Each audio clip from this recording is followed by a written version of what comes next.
el estado anímico o alterar las percepciones de la realidad.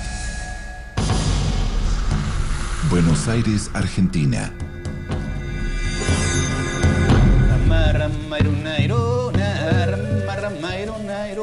Jerónimo Tejedor es un psicólogo clínico que a su vez se ha interesado por el aprendizaje de las plantas sagradas en la selva del Perú. Si bien algunos lo verían como un chamán o brujo moderno, él prefiere definirse como un ayahuasquero.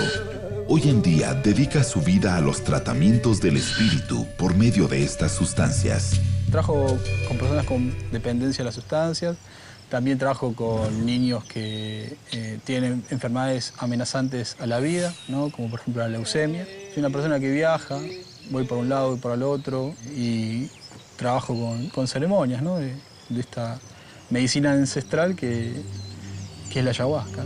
Para las milenarias culturas de Amazonía, la ayahuasca era la soga del muerto, un medio que usaban tradicionalmente para desprender el espíritu sin la muerte del cuerpo. La ayahuasca es fundamentalmente un compuesto, es decir, es una liana que crece en la cuenca del Orinoco y del Amazonas, pero que debe ser combinada con otras plantas para potenciar su fuerza y es un alucinógeno potente que utilizan algunas tribus de esta región de América del Sur para iniciarse, para tener contacto con los espíritus, para cumplir, digamos, con las funciones que mencionaba de un chamán. Provocar alteraciones químicas en el cerebro de tipo psicóticos, del cual no hay la seguridad que esa persona pueda salir, y especialmente en manos no médicas, lo que yo he visto es que tiene consecuencias en algunos casos muy nefastas. Las ceremonias con plantas maestras son rituales de curación, transformación y conocimiento que han perdurado desde tiempos ancestrales en muy diversas culturas. Hoy en día hay quienes las ingieren deseando hallar la solución a sus conflictos más dolorosos, y esto quizá devenga en una incontrolable crisis. Otros, en cambio, tendrán que enfrentarse a lo más oscuro de su ser. El origen del uso de la ayahuasca, podríamos decir en ese caso que es ancestral, es decir, no tenemos un origen, un momento del origen. Evidentemente, varias culturas amazónicas en particular realizan este tipo de viajes utilizando la ayahuasca. Hay mucha gente que llega a veces al mundo de las plantas, ¿sí?, pidiendo milagros. El único gran milagro que conocemos es el milagro de la vida. La gente se acerca a las plantas maestras porque es el momento, ¿sí? Porque luego que se han cumplido los 500 años, las plantas han salido al mundo, ¿sí?, a recorrerlo. Fundamentalmente la ayahuasca. La ayahuasca es la primera que ha hecho, ¿sí?, esa punta de flecha, ¿sí?, esa punta de lanza, a salir al mundo occidental, a mostrarse. Las plantas de estas características nos enseñan esto, ¿no? Son herramientas que nos permiten atravesar determinadas puertas para tomar contacto con cosas que van más allá de lo profano, por así decirlo, ¿no? Tiene que ver más con el orden de lo sacramental. Tomar contacto con la ayahuasca es tomar contacto con otra cultura, conocer acerca de lo que es lo que actualmente se define como chamanismo. Es una planta también llamada de poder o una planta medicinal importante, un enteógeno también, como se lo ha definido en algún momento. Hace algunos años, las drogas ancestrales fueron clasificadas como enteógenos, palabra que proviene de la raíz griega theos, Dios, y el prefijo en, dentro, que viene a significar el Dios adentro. Cada cultura tiene sus propias sustancias que alteran el estado anímico y que alteran los estados de conciencia. Entonces el hashish del oriente, los hongos mazatecos, el peyote, huichol, la ayahuasca sudamericana, todo esto nos parece extraño, ¿no? Y en Occidente es el alcohol. Se ha hecho una analogía con la sangre de Cristo, ¿no? Es decir, pero es fundamentalmente el alcohol en Occidente. Entonces, cualquier otra sustancia que pertenezca a otras culturas nos es ajena, y en una actitud etnocentrista, que es un fenómeno universal, todas las culturas lo tienen, rechazamos todo lo que nos es ajeno.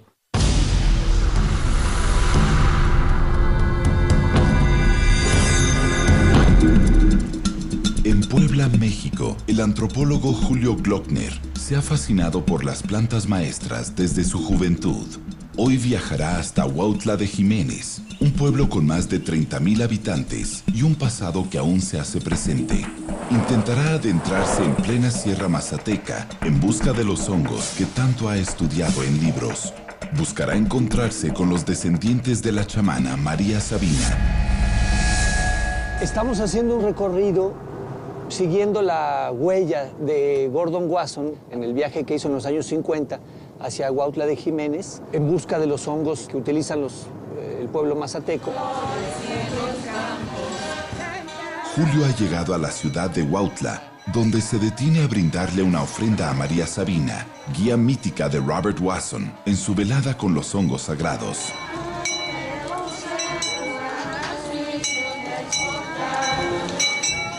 Filomeno ha recibido la herencia de una antigua cultura y nos dejará conocer los rituales que envuelven a los hongos sagrados. ¿Qué tal, don Filo? ¿Cómo estás? ¿Cómo va? Filomeno nos confiesa que él solo obedece lo que el hongo le indica o le transmite a su mente. Lo bueno es que está bajito, no está más arriba, porque para que se siente uno mejor así, a que se limpie, ¿no? Claro. Ahora, Filomeno y Julio emprenden un viaje al corazón de la Sierra Mazateca en busca de los hongos sagrados. Aún así, Julio continúa la búsqueda, confirmando todo lo que siempre ha investigado.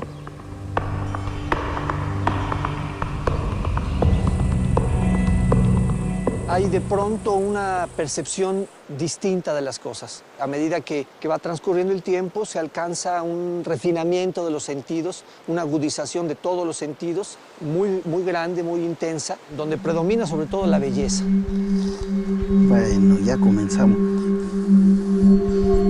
Ese quincha, esta se quincha.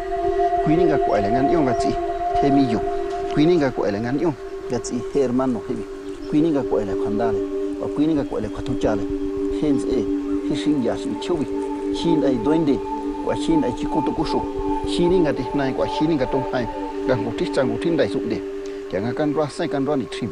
Cuini trim ay.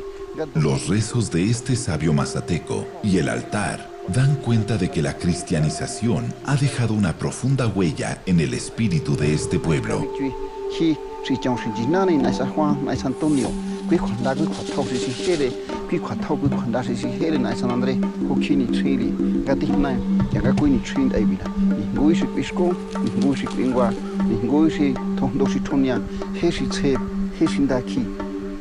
En nombre del Padre, y del Hijo, y del Espíritu Santo. Filomeno se prepara para ingerir los hongos sagrados. Sangre, Jesús.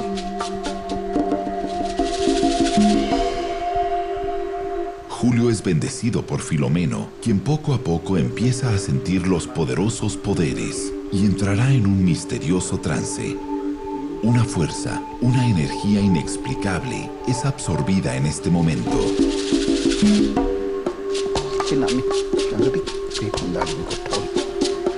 Sagradísimo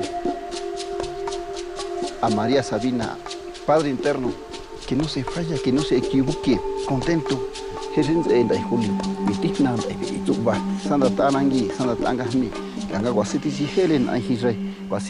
Fue una experiencia interesante estar con uno de los descendientes de María Sabina con su nieto, el único parece de la familia que continuó el trabajo de su abuela, en una ceremonia muy común entre los mazatecos. Es decir, es un ritual de protección, es una limpia y al mismo que implica una protección de la persona, digamos la integración hacia ella de una fuerza como se vio en el ritual.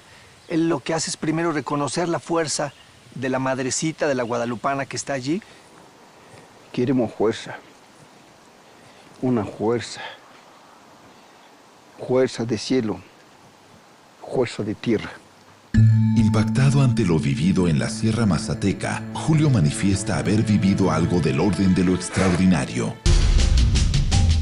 ¿Qué haría usted si la solución a su sufrimiento es una sustancia prohibida?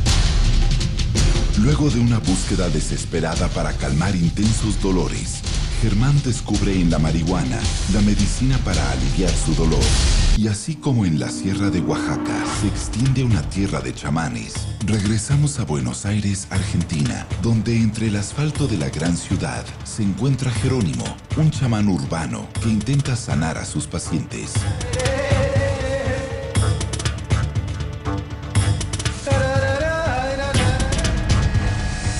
Hay personas que tienen distintos tipos de dolencias, personas con dependencia a determinado tipo de sustancias, que han escuchado que hay tratamientos donde se incursiona con el uso de la ayahuasca, entre otras tantas cosas, ¿no? Como un complemento al tratamiento. Las plantas maestras trabajan de una forma muy fina, muy sencilla, muy primordial, ¿sí? Que es entrando exactamente como medicina donde deben ir. En Occidente conocemos mucho los medicamentos, ¿sí? Tú tienes un dolor de cabeza, te tomas una aspirina, ¿sí? Es un medicamento como un lugar, ¿sí? La medicina, como la entendemos nosotros, va donde tiene que ir. Cuerpo, mente o espíritu. Pero no todos están de acuerdo con el uso psicoterapéutico de las drogas ancestrales. Todo lo que signifique el transferencia de adicciones es un juego que vienen planteando mucha gente que quiere seguir consumiendo y entonces quieren encontrar un mal menor. Por ejemplo, para la desintoxicación de cocaína planteaban seguir con marihuana o la aceptación del tabaco.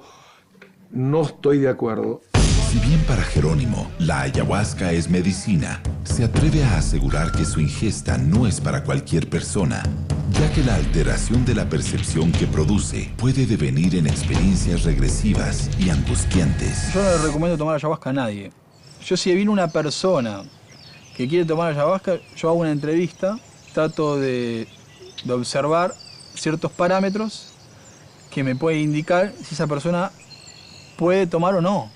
Conocedor de esta poderosa droga, Jerónimo se atreve a confesar que la planta se comunica con él a través de sueños y visiones. Lo que yo sentí internamente es cuando una rama se quiebra, ¿no? Cuando hay una fractura expuesta. Yo sentí eso internamente, adentro, ¿no? Acá adentro lo sentí. Algo en mí cambió. Bajo las órdenes de Jerónimo, un joven sociólogo está dispuesto a sumergirse en las profundidades de su conciencia para conectarse con otra dimensión espiritual y hallar la solución a sus problemas. Pablo Gutkin nos cuenta por qué decidió el camino de la ayahuasca. Yo llegué a esto por una problemática particular, por abuso de sustancia. No fui a mi primer ceremonia teniendo esto en la cabeza. Yo fui a mi primer ceremonia buscando otra cosa, buscando un reencuentro con un familiar fallecido hace muchos años y que para mí significó mucho, lo significa actualmente, lo tengo tatuado en mi pierna para que alumbre mi camino, que es mi abuelo, mi abuelito Simón. Yo sabía que la ayahuasca podía llegar a generar, si tenía suerte, algún encuentro que trae a los ancestros.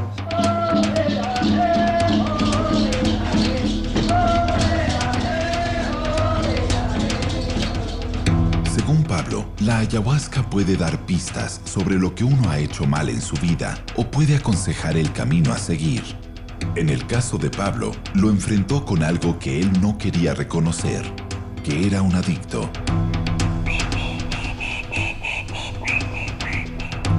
Uno de los instrumentos del tratamiento contra su adicción es la experiencia con ayahuasca. Pero antes de realizarlo, Jerónimo le practicará a Pablo una ceremonia tradicional de la curandería amazónica, la limpieza espiritual con tabaco. El procedimiento consiste en hacerle beber té de tabaco y agua repetidas veces. Uno va limpiando cosas que hay en el interior, básicamente a través del vómito, ¿no? No es muy agradable. Y yo pienso en eso y ya me dan cosas en el pecho. Antes de ir a la ceremonia yo ya tenía ganas de vomitar, pero tuve ceremonias de limpieza de tabaco que me han provocado visiones, que me han dejado de cama durante todo el día. Depende también en qué etapa del proceso está uno. Pablo ha experimentado ceremonias de tabaco que le han provocado sórdidas alucinaciones. Sin embargo, esto no lo ahuyenta al someterse a un ritual de ayahuasca, donde sabe que los riesgos de penetrar en sus demonios interiores son aún mayores.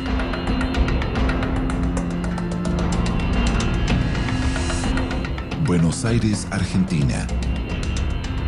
En un barrio residencial de la ciudad, pocas personas imaginarían encontrar un florido huerto de marihuana en la terraza de esta familia. Obviamente que siempre estoy en la clandestinidad y supuestamente estoy haciendo algo que no está dentro de la ley y hasta mismo dentro de la medicina. ¿Hasta dónde seríamos capaces de llegar para apalear un terrible dolor? ¿Estaríamos dispuestos a tener un jardín clandestino? La planta para mí es una medicina que me ayudó a seguir viviendo. O sea que es parte de mi vida casi. Parte importantísima de mi vida. Como una solución a sus terribles dolores, Germán hace uso cotidiano del cannabis medicinal a raíz de un problema de malformación en su riñón. Yo pasé una niñez normal hasta los 18 años, de adolescencia normal. Empiezo a tener síntomas de dolor en la parte pélvica, a tener disfunciones urinarias y empiezan a hacerme estudios y se dan cuenta que que me faltaba el riñón del lado izquierdo. A los 21 años, después de todo ese tiempo yo pasé de médicos en médicos y nadie se ponía a pensar que lo mío, los síntomas que yo tenía podían venir de una malformación, no se sabía nada. Los grandes intentos de los médicos por paliar su dolor lo llevaron a varias cirugías. Sin embargo, su dolor continuaba y Germán no podía hacer su vida normal.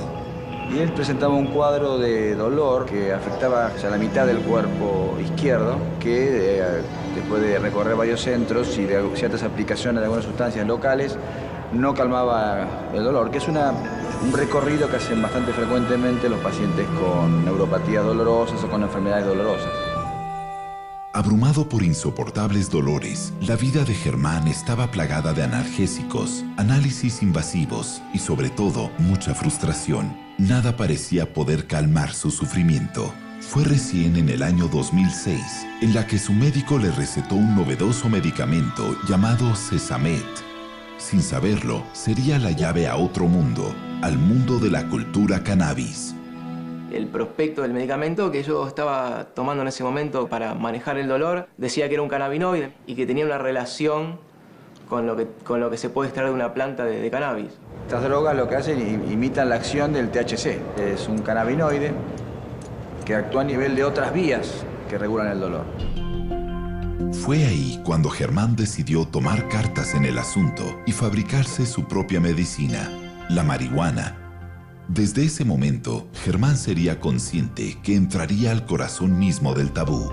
Bueno, justamente cuando me indican a mí el Sesamet, saliendo del hospital, paso a un kiosco de revistas y veo la THC. Sebastián Basalo es periodista y cofundador de la controversial revista de cultura canábica, THC. Germán fue entrevistado para la misma como ejemplo de su uso medicinal y desde entonces mantiene una relación muy cercana con Sebastián.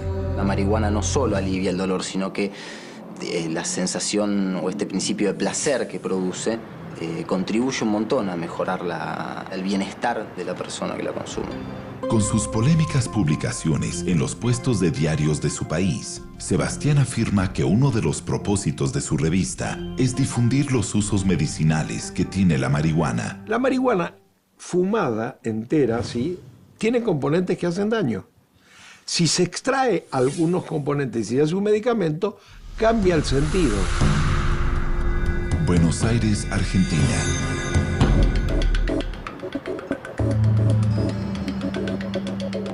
Ahora sí, llegó el momento de una nueva ingesta de ayahuasca, una ceremonia en la que Pablo participará junto a un grupo de personas.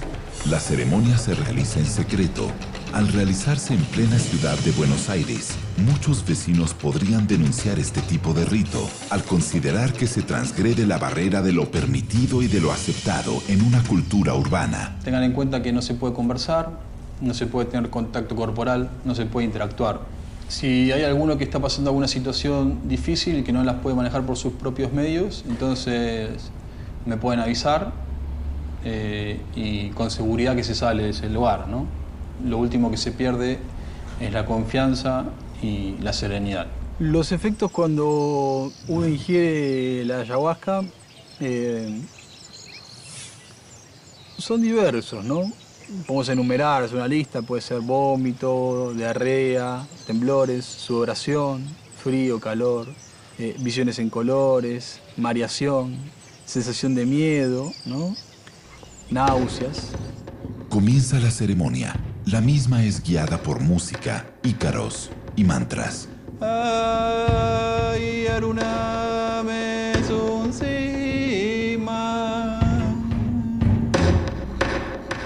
El viaje ha comenzado.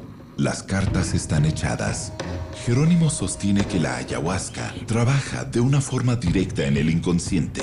Puede tener una utilización medicinal para el tratamiento de la depresión y la ansiedad. Sin embargo, la medicina tradicional tiene sus objeciones. Desde el punto de vista médico, me parece absolutamente pertinente que estén prohibidos y que su uso no sea extensivo a la población, porque son sustancias a las que he denominado psiconeurobiosociogenético tóxicas. Es decir, tienen factores absolutamente dañinos para la condición de salud humana y no hay ninguna razón ni ninguna necesidad de utilizarlas fuera de los contextos médicos, si alguna de ellas pudiera tener algún interés especial. Después de escalofriantes visiones, el ritual ha finalizado. Algunos deciden quedarse en silencio. Otros necesitan compartir las experiencias abrumadoras que acaban de vivir. Es una experiencia bastante linda, bastante devastadora. ¿Devastadora? Sí, interesante, ¿no? Una manera de poder bajar ese personaje que cada uno tiene. ¿Sentiste malestar en qué parte? ¿En qué zona? En la altura de la panza. Cuando vos cantabas, es como que esa vibración que ibas sintiendo en las manos se iba para distintas zonas del cuerpo. Y cuando terminé fue así, es como que todavía me siento vibrante. La vibración que, bueno, somos energía, pero la puedo sentir. ¿Sentiste la planta? ¿Qué te parece? No podía. Quería que termine, me quería ir. ¿No viste que cuando terminamos salí de una porque como que estaba todo el tiempo por sobrepasarme? Muy fuerte la planta, muy fuerte. Y por momentos mucha felicidad, por momentos mucha tristeza. El encuentro con mi abuelo fue muy emocionante. Lo venía esperando hace muchos años. Fue visual, fue una cosa visual, pero también fue del orden de la percepción que trasciende lo visual. Sentí su presencia. Podemos decir también que sí, que es un tema tabú, debido a que es algo que para nosotros es algo que no se conoce mucho y que a la hora de abordarlo nos genera cierta inseguridad, cierto miedo, que es natural en el ser humano por la propia naturaleza del miedo a lo desconocido. Fue para mí un despertar, un resurgir. Algo de mí se murió y algo de mí nació, volvió. Eso fue la ayahuasca para mí.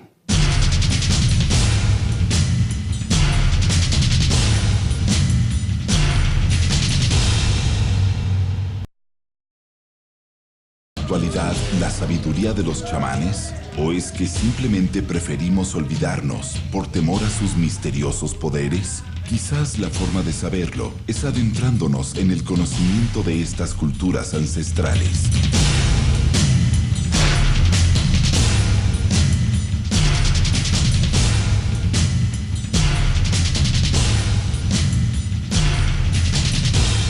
Tabú, drogas ancestrales. Germán visita la redacción de la revista, en donde periodistas y diseñadores intercambian información sobre la despenalización, mientras fuman libremente marihuana, a los ojos de una sociedad que aún puede tener gran resistencia al uso de esta sustancia, por su frecuente asociación con el crimen y el tráfico. Es difícil encontrar un límite claro entre el uso medicinal y el uso recreativo. ¿Y a qué voy? A simple vista uno te diría, bueno, en el uso recreativo lo que más prevalece es el principio de placer, terrible, negado por la sociedad rotunda y continuamente. Es decir, hay como una negación clara en la sociedad que cada vez se abre más, pero que sigue siendo hoy en día un tabú, que es la negación del principio de placer. Buenos Aires, Argentina. Germán, lejos de toda mirada prejuiciosa, parece haber tenido que traspasar los límites de lo convencional. Germán sostiene que ahora tiene su propio médico a pocos metros de su cuarto. Para lograr un mejor efecto y no dañar sus pulmones, Germán realiza una enorme tarea. Debe utilizar un vaporizador diariamente para extraer el componente THC y poder comenzar su día sin sentir agobiantes dolores. Yo en dolor agudo no es donde más recurro a la planta. Siempre lo que yo hago es como una profilaxis de dolor, como evitar que el dolor o la crisis sea mayor. Si bien los dolores de Germán son más leves gracias al consumo de cannabis, día a día el fantasma de vivir en la ilegalidad se hace presente. Cuando las plantas empiezan a aflorar y empiezan a tomar una dimensión que dicen acá estoy, y uno tiene un lugar que es una terraza y tampoco puede camuflar demasiado, siempre tenés la persecución, la paranoia. Yo creo que la prohibición tiene mucho que ver también con la oposición a un mundo moderno que le apuesta a obtener del individuo el máximo rendimiento en su trabajo. Y la marihuana es una planta que tiende más a la relajación, digamos, a tomar las cosas con calma, a ver el mundo de una manera despreocupada, ligera.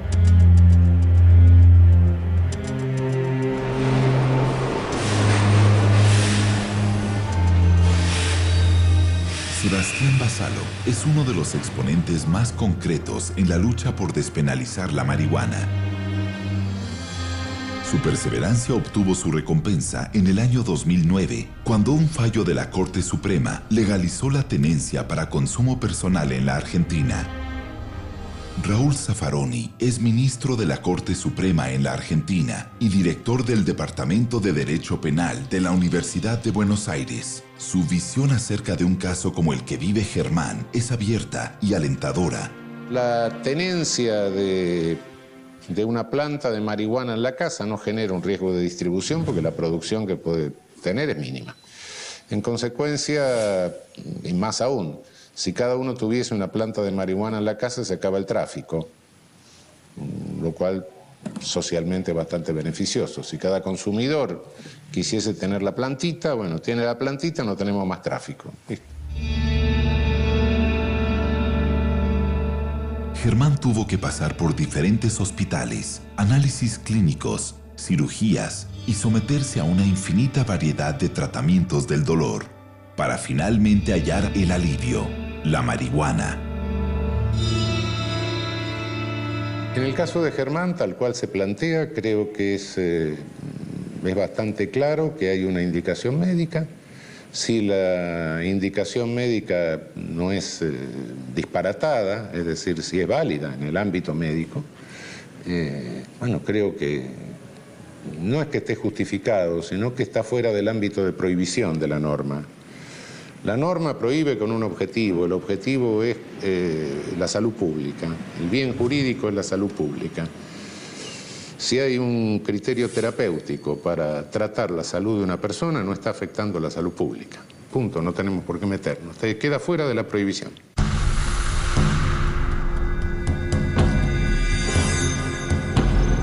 En la Sierra Madre Occidental de México existe un pueblo, un universo mágico, gobernado por la casta de los chamanes, la ancestral cultura huichol.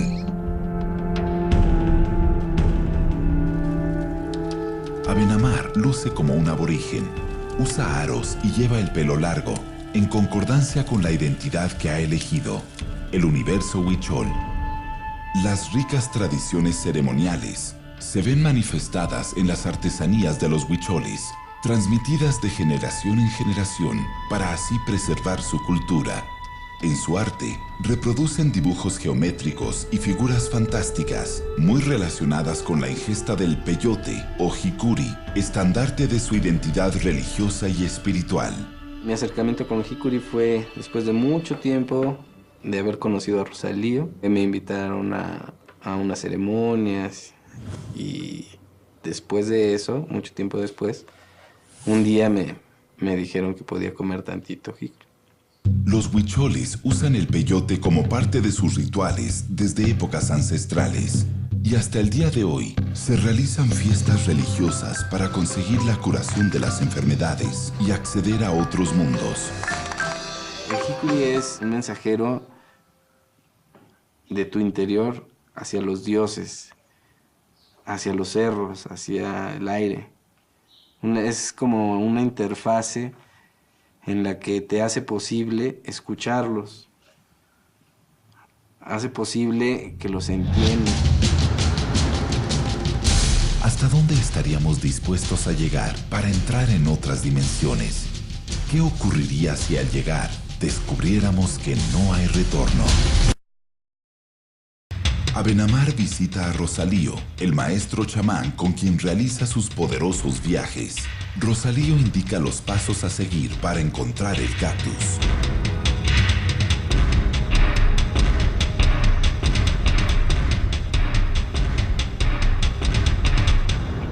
Nosotros vamos en el desierto a dejar a la ofrenda. Tienes que llevar lo que es importante, las velas, las flechas, las que son más importantes. Y a donde la encuentres, si tienes suerte, lo vas a encontrar. Pero si no tienes suerte, no tan fácilmente lo puedes encontrar. Con cariño lo saludas y le dices, vengo aquí a tu casa a dejarte tu ofrenda, lo que me ha pedido, o también quiero recibirte. Rosalío y Abenamar se introducen en los misterios del desierto huichol con el propósito de hallar los hongos que usarán durante la ceremonia. La gente piensa que es droga, pero si no lo usas bien, a lo mejor te puede ser droga, pero no es eso. Para nosotros es muy sagrado. No tienes que mezclar, necesitas recibir una, porque la gente que van allá nada más consume todo y se vuelve loco porque no saben lo que es. Se sabe que el principal cactus con propiedades alucinógenas es el peyote.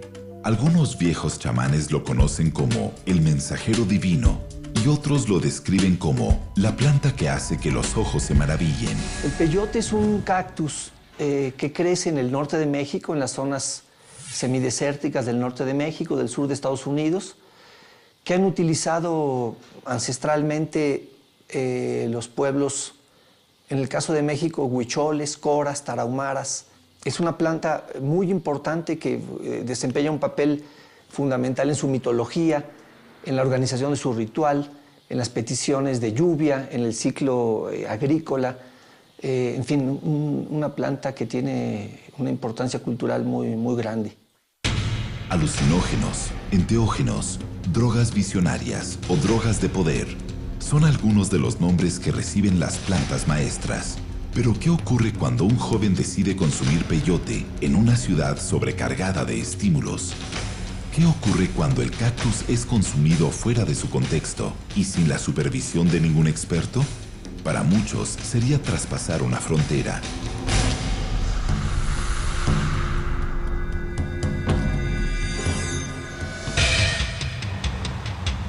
En México, las tradiciones indígenas se entremezclan con una ciudad moderna, superpoblada y en continuo movimiento.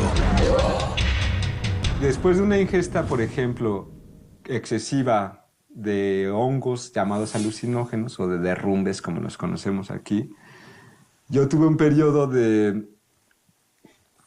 desprendimiento corporal, o sea, estas plantas no son, u hongos no son un juego, ¿no? Lo que para algunos es un viaje de exploración interior, para los especialistas en salud puede resultar desastroso y conducir a consecuencias fatales. Mucha gente que necesita las drogas y que necesita las sustancias y que busca ese algo más que les da, porque yo creo que las drogas son buscadas por los seres humanos porque no toleramos nuestras limitaciones. Y las drogas brindan la ilusión de ser algo más de lo que somos. Entonces, con el cuento de la espiritualidad, mucha gente se mete en estas investigaciones.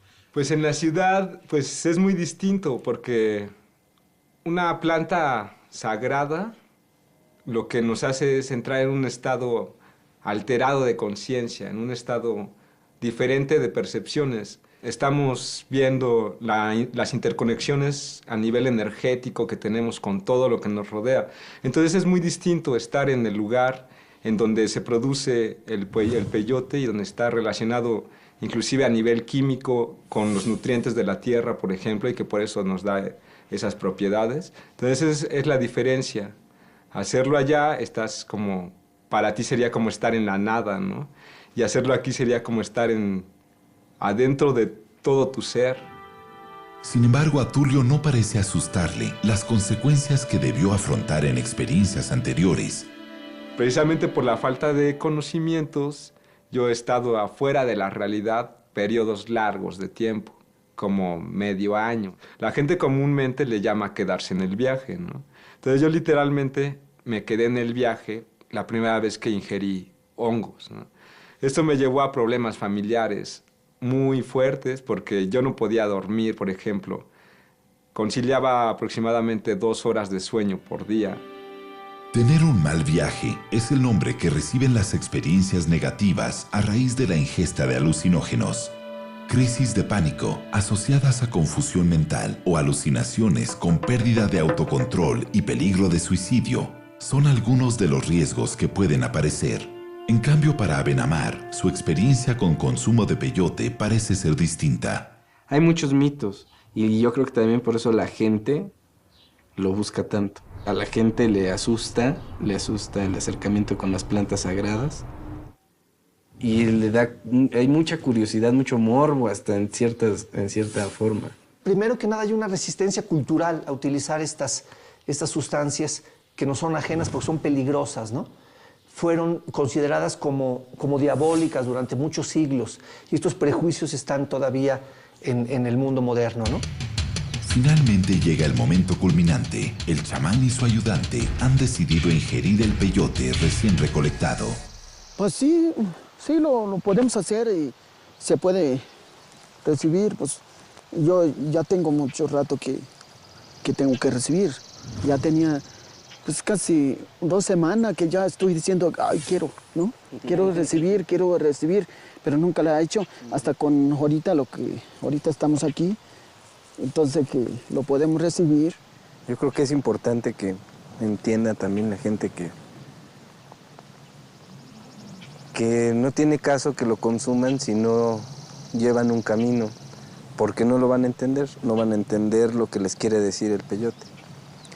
Esto es un camino de mucho sufrimiento, de mucho esfuerzo, que cuesta mucho trabajo aprender o tratar de entender tantito lo que te está dando el peyote. Porque también si tú no sabes, te pueden decir toda la verdad y te pueden enseñar muchas cosas, pero si tú no estás limpio, no lo vas a entender. Rosalío y Abenamar están listos para ingerir peyote. Los hijos del maestro chamán deciden sumarse al ritual. Es un momento de mucha solemnidad.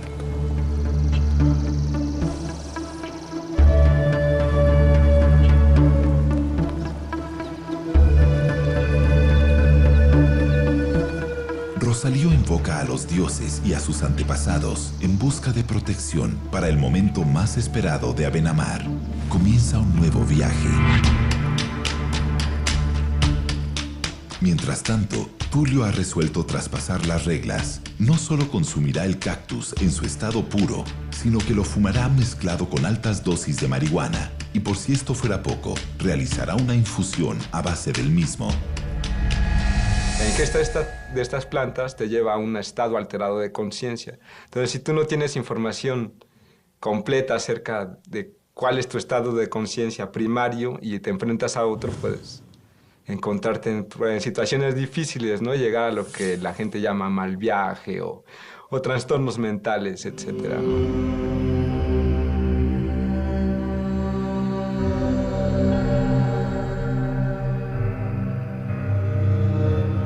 Ya están todas las cartas echadas.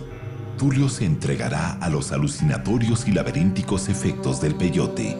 ha decidido empezar por la infusión.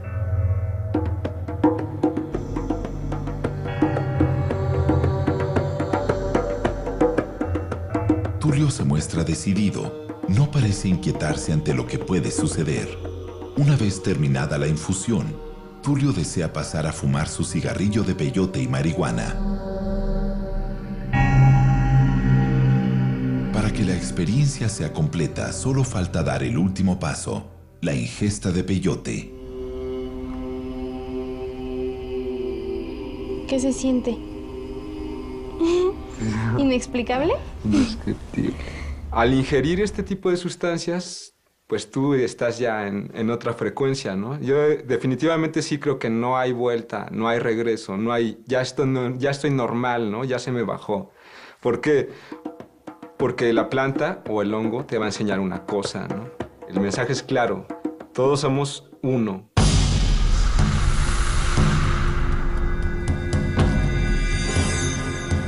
La experiencia de hoy fue, muy tranquilo. En ese momento se puede entender que te están bendiciendo, que el viento te oyó y que la lluvia te oyó y se hicieron presentes y te limpian. Sacar la planta de su contexto ritual es cuando se pierde pasas la frontera entre, podríamos decir, la curación y la adicción, ¿no? Ese sería el tabú. La religiosidad católica o protestante está muy lejos de proporcionarle a las personas una experiencia religiosa fuerte. Para algunos, las experiencias espirituales están asociadas a estados alterados de conciencia, en donde la gente se anima a correr el riesgo al usar sustancias ilegales. Pero en contraposición a esta postura, se enmarca la tradición de los antiguos chamanes, quienes aseguraron en sus experiencias transpersonales poder ver a Dios de frente. Lo cierto es que en un mundo diverso que privilegia el plano racional de la conciencia, las plantas maestras siguen siendo la puerta hacia otra realidad, hacia lo tabú.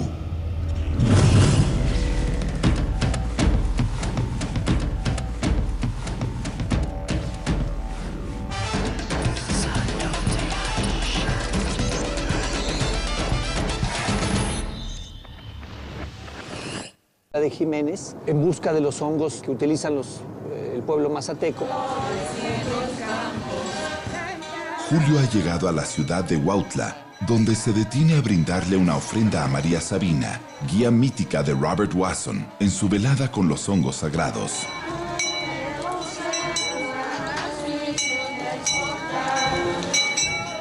Filomeno ha recibido la herencia de una antigua cultura y nos dejará conocer los rituales que envuelven a los hongos sagrados. ¿Qué tal, don Filo? ¿Cómo estás? ¿Cómo va? Filomeno nos confiesa que él solo obedece lo que el hongo le indica o le transmite a su mente. Lo bueno es que está bajito, no está más arriba, porque para que se siente uno mejor así, a que se limpie, ¿no? Claro. Ahora, Filomeno y Julio emprenden un viaje al corazón de la Sierra Mazateca en busca de los hongos sagrados. Aún así, Julio continúa la búsqueda, confirmando todo lo que siempre ha investigado.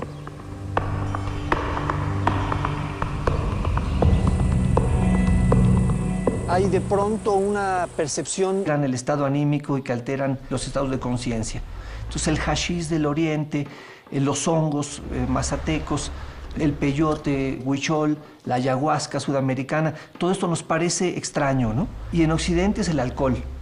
Se ha hecho una analogía con la sangre de Cristo, ¿no? Es decir, pero es fundamentalmente el alcohol en Occidente. Entonces cualquier otra sustancia que pertenezca a otras culturas nos es ajena. Y en una actitud etnocentrista, que es un fenómeno universal, todas las culturas lo tienen, rechazamos todo lo que nos es ajeno.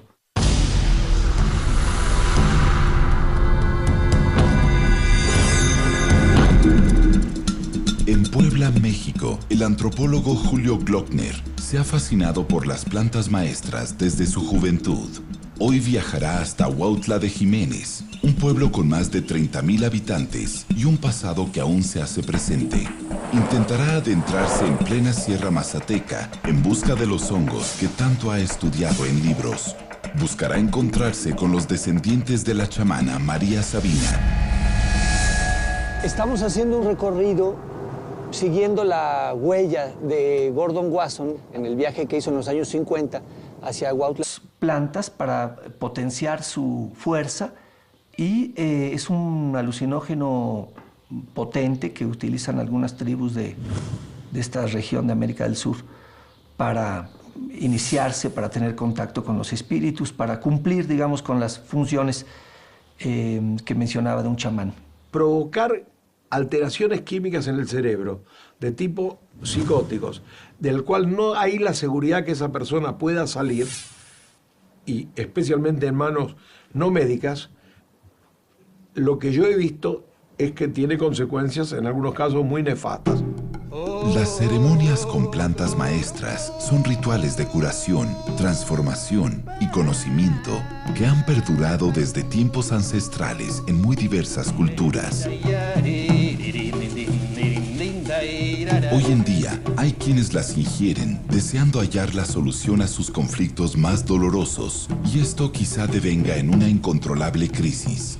Otros, en cambio, tendrán que enfrentarse a lo más oscuro de su ser. El origen del uso de la ayahuasca, podríamos decir en ese caso que es ancestral, es decir, no tenemos un origen, un momento del origen. Evidentemente, varias culturas amazónicas en particular realizan este tipo de estado anímico o alterar las percepciones de la realidad.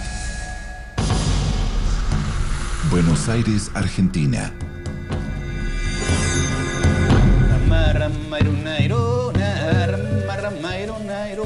Jerónimo Tejedor es un psicólogo clínico que a su vez se ha interesado por el aprendizaje de las plantas sagradas en la selva del Perú. Si bien algunos lo verían como un chamán o brujo moderno, él prefiere definirse como un ayahuasquero. Hoy en día dedica su vida a los tratamientos del espíritu por medio de estas sustancias. Trabajo con personas con dependencia de las sustancias. También trabajo con niños que tienen enfermedades amenazantes a la vida, ¿no? Como por ejemplo la leucemia. Soy una persona que viaja, voy por un lado y por el otro, y trabajo con ceremonias, ¿no? de esta medicina ancestral que es la ayahuasca. Para las milenarias culturas de Amazonía, la ayahuasca era la soga del muerto, un medio que usaban tradicionalmente para desprender el espíritu sin la muerte del cuerpo. La ayahuasca es fundamentalmente un compuesto, es decir, es una liana que crece en la cuenca del Orinoco y del Amazonas, pero que debe ser combinada con otras tipo de viajes utilizando la ayahuasca. Hay mucha gente que llega a veces al mundo de las plantas ¿sí? pidiendo milagros. El único gran milagro que conocemos es el milagro de la vida. La gente se acerca a las plantas maestras porque es el momento, ¿sí? Porque luego que se han cumplido los 500 años, las plantas han salido al mundo, ¿sí? A recorrerlo. Fundamentalmente la ayahuasca. La ayahuasca es la primera que ha hecho ¿sí? esa punta de flecha, ¿sí? Esa punta de lanza, a salir al mundo occidental a mostrarse. Las plantas de estas características nos enseñan esto, ¿no? Son herramientas que nos permiten atravesar determinadas puertas para tomar contacto con cosas que van más allá de lo profano, por así decirlo, ¿no? Tiene que ver más con el orden de lo sacramental. Tomar contacto con la ayahuasca es tomar contacto con otra cultura, conocer acerca de lo que es lo que actualmente se define como chamanismo. Es una planta también llamada de poder, o una planta medicinal importante, un enteógeno también, como se lo ha definido en algún momento. Hace algunos años, las drogas ancestrales fueron clasificadas como enteógenos, palabra que proviene de la raíz griega theos, Dios, y el prefijo en, dentro, que viene a significar el Dios adentro. Cada cultura tiene sus propias sustancias que alteran